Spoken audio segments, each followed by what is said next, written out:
که در آن عمل نباشد جز عربده و جدل نباشد. علمت به عمل چو یار گردد قدر تو 1000 گردد. بدرالدین هلالی. چو کسب علم کرده در عمل کوش که علم بی عمل بار است بر دوش. عبدالرحمن جامی.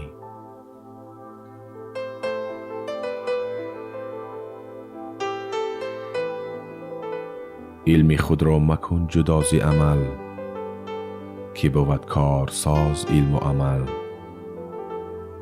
علم اگر با عمل نگردد یار هیچ چیزی ز علم چشم مدار.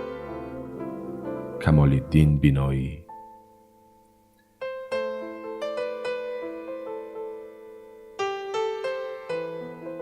چه حاصل زان که دان کیمیا را مس خود را نکرده ذره سارا.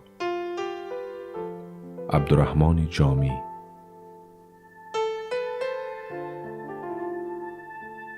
چون بود علم بی عمل ننکوست که غرض از شکوفه میوه اوست.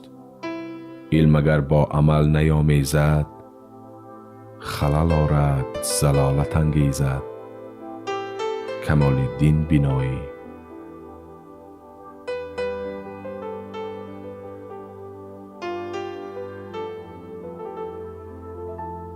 علم چو دانی ز عمل سر مپیچ دانش بیکار نه ارزد به هیچ. عبدالرحمن جامی.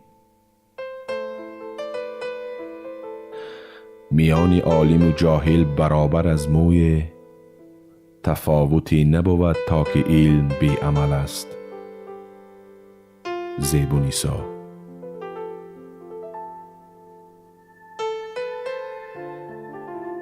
بدی گرچه کردن توان با کسی چو نیکی کنی بهتر آید بسی.